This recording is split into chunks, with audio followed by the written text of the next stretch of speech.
Hi, mother and child care में आपका स्वागत है।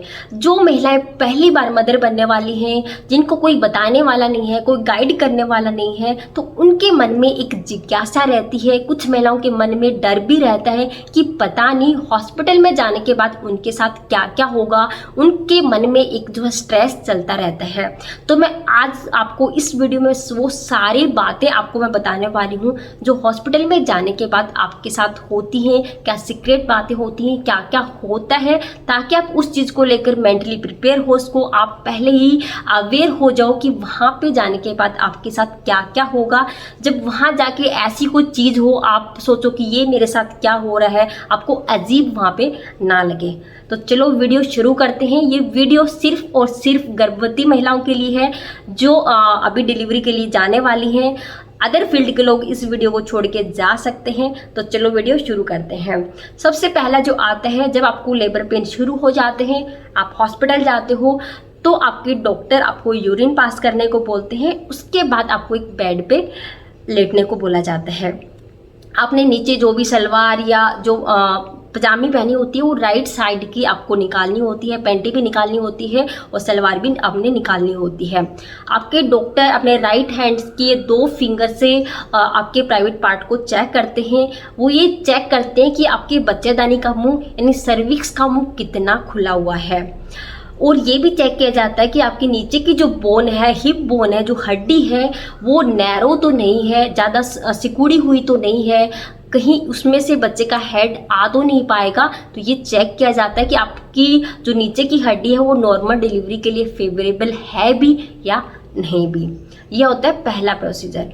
जब डॉक्टर को पता चलता है कि आपके बच्चेदानी का मुंह खुलना शुरू हो गया है, आपको एडमिट करने की ज़रूरत है, तो सेकंड किया जाता है आपको एडमिट आपको कर लेते हैं।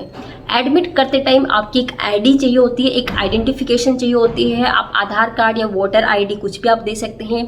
1-2 जगह आपको साइन करने होते हैं, आपके एक फैमिली मेम्बर को साइन करने होते हैं। और आपके जो भी प्रेगनेंसी के रिपोर्ट हैं, जो भी आपके इन्वेस्टिगेशन अभी तक आपने कराए हैं, वो सारे उस टाइम पे चाहिए होते हैं। आपने जो भी अल्ट्रासाउंड करवाए हैं वो सारी रिपोर्ट आपको उस टाइम पे चाहिए होती हैं, डॉक्टर को दिखानी होती हैं। जो भी आपका हीमोग्लोबिन है, ब्लड ग्रुप वगैरह है, सारी चीज़ें डॉक्टर को आपको देनी होती हैं। एडमिट होने के बाद थर्ड जो चीज़ की जाती है वो है आपको ड्रिप लगाई जाती है।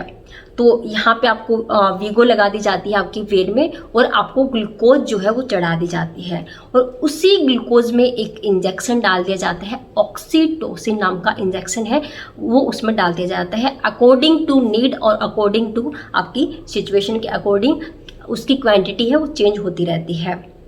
तो ऑक्सीटोसिन क्या करता है कि आपके प्रसव पीड़ा है, लेबर की जो प्रोग्रेस है उसको तेज़ी से करता है, आपके बच्चेदानी का मुंह खोलने में जो है हेल्प करता है। उसके बाद दिया जाता है एनीमा। आपके डॉक्टर आपको एनीमा आपको दे सकते हैं। एनीमा क्या होता है कि एक छोटे से पाउच में एक लिक्विड मेडिसिन होती है, उसके आगे एक पतली सी ट्यूब लगी होती है, और उस ट्यूब की हेल्प से आपको एनएस मार्ग के थ्रू यानी गुदा मार्ग के थ्रू वो मेडिसिन आपको डाली जाती है। डरिए मत, इसमें आपको कोई दर्द नहीं होगा, किसी भी प्रकार का अनकंफर्ट आपको नहीं होगा। थोड़ा सा शर्म है अब वो आपको हो सकती है, बट डिलीवरी के लिए आप जा रहे हो, शर्म वगैरह आपको घर पे ही छोड़ के जाना चाहिए, क्योंकि आपको आपके डिलीवरी से मतलब है। उस टाइम पे आपका वैसे ध्यान भी नहीं जाता है कि आपके साथ क्या हो रहा है, क्योंकि उस टाइम पे पूरा फोकस आपका बेबी होता है। तो जैसे आपको एनीमा दिया जाता है, उसके 1-2 मिनट या 5-7 मिनट बाद ही आपको खुल के पोटी का प्रेशर आता है, और आपकी रेक्टम में, आपकी आंतों में जो भी मल चिपका होता है वो सारा बाहर निकल आता है। अगर आपने पहले अच्छे से खुल के पोटी आ गई है, या फिर आपने पहले अरंड तेल ले लिया है, आपको डॉक्टर ने पहले अरंड तेल दिया था नाइट में, तो हो सकता है कि आपको एनीमा ना भी दिया जाए, बट ज़्यादातर आपको एनीमा दिया जाता है। ये भी आपकी डिलीवरी जल्दी करवाने में काफ़ी हेल्प करता है। अगर आप एनीमा नहीं लेते हो तो आपके जो रेक्टम है उसमें मल ज़्यादा इकट्ठा रहता है, आपके बच्चे को इतना स्पेस नहीं मिलता है कि वो नीचे की साइड जल्दी खिसक सके।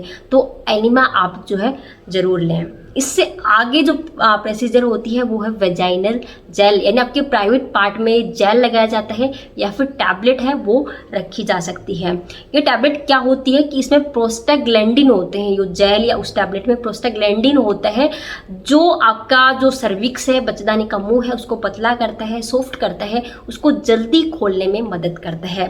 अगर आपके डॉक्टर को लगता है कि आपको ऑक्सीटोसिन भी दे दिया, आपको एनिमा भी दे दिया, उसके बावजूद भी आपकी लेबर की जो प्रोग्रेस है वो धीमे चल रही है, इतना अच्छे से बच्चेदानी का मुंह नहीं खुल रहा है, तो आपके प्राइवेट पार्ट में जेल लगा दिया जाता है। और इस जेल लगाने के आधे घंटे तक आपको उठना नहीं होता है, अदरवाइज ये कम काम करता है।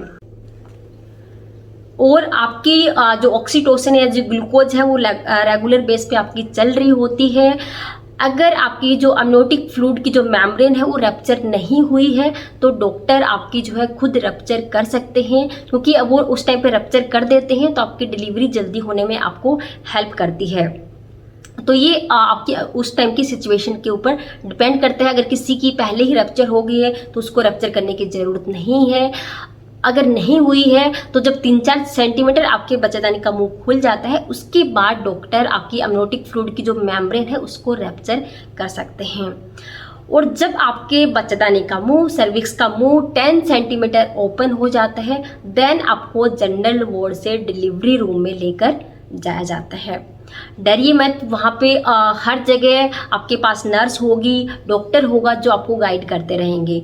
और डिलीवरी रूम में आपकी नर्स है यहाँ से पेट को दबाती हैं ताकि आपका जो बच्चा है वो नीचे जल्दी खिसक जाए। आपको पुश करवाने में आपकी हेल्प करती हैं, आपके डॉक्टर नर्स आपको गाइड करते हैं आपको पुश कैसे करना है। अगर नहीं भी आ रहा है तो डरिए मत, वहाँ पे जो भी डॉक्टर या नर्स आपको बोलते हैं वो सारी चीज़ें आपको फॉलो करनी है, तो आपकी जो है इजीली आपकी डिलीवरी हो जाएगी।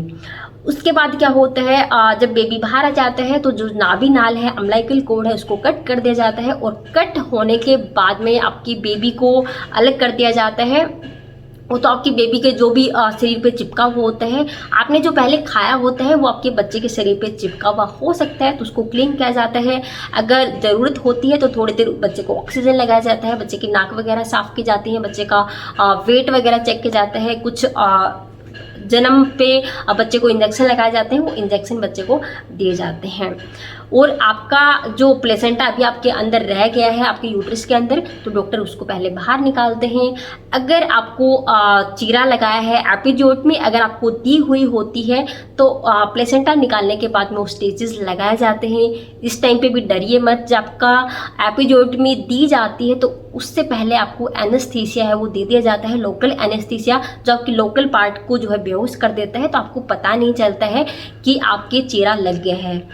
फिर आपको टाँके लगा दिए जाते हैं और फिर से आपको पैंटी या सलवार आपको पहना दिया जाता है। वहाँ पे आपको बेड लगा दिया जाता है पैंटी पे, क्योंकि डिलीवरी के बाद जो है आपको ब्लीडिंग, हैवी ब्लीडिंग होती है। मैटरनल पैड है, अडल्ट पैड है, वो आपको उस टाइम पे यूज़ करना होता है।